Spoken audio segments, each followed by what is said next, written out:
বন্যাপ্রবণ এলাকায় বাড়ি এক বৃদ্ধের, স্ত্রীর সঙ্গে সেখানেই ২০ বছর ধরে বাস করছেন তিনি। কিন্তু বন্যার ঝুঁকি আর নিতে চান না সেই বৃদ্ধ, তাই অন্য জায়গায় এই বাড়িটি স্থানান্তর করে নিয়ে যেতে চান। তবে বাড়িটি নিয়ে যাওয়ার জন্য চওড়া রাস্তা নেই, সেখানে বাধা হয়ে দাঁড়াচ্ছে একটি মস্ত বড় গাছ। তাই বাধ্য হয়ে গাছটি কাটানোর সিদ্ধান্ত নিয়ে ফেলেছিলেন বৃদ্ধ।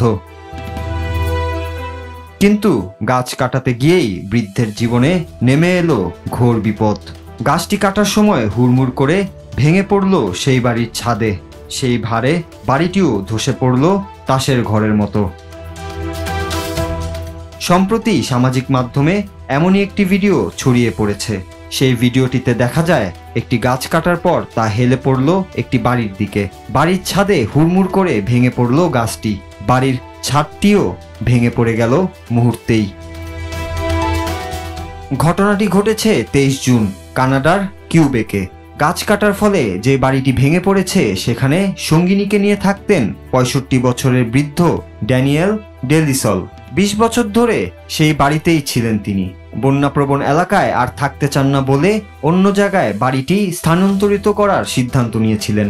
বাড়ি সরানোর পথে একটি গাছ বাধা সৃষ্টি করায় সেই গাছটি কেটে ফেলার সিদ্ধান্ত নেন ড্যানিয়েল।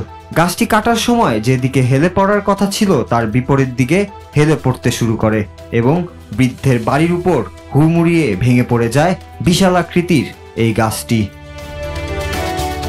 এই ঘটনায় সেই বৃদ্ধ ও তার স্ত্রী অক্ষত থাকলেও তাদের পুরো বাড়ি ধ্বংস হয়ে গেছে। তাই বৃদ্ধ বয়সে বিশাল ক্ষতির সম্মুখীন হয়েছেন তিনি। এ ঘটনায় প্রতিবেশীরা পাশে দাঁড়িয়েছে ড্যানিয়েলের। ইতিমধ্যেই তারা চাঁদা তুলে সংগ্রহ করেছেন অর্থ। সেখানে এখন পর্যন্ত জমা পড়েছে $২,০০০ বেশি।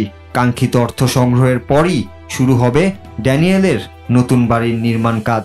আর সেখানেই হয়তো আবার সুখে বাস করতে পারবেন এই বয়স্ক দম্পতি। Noor Raju, Bangla TV news desk.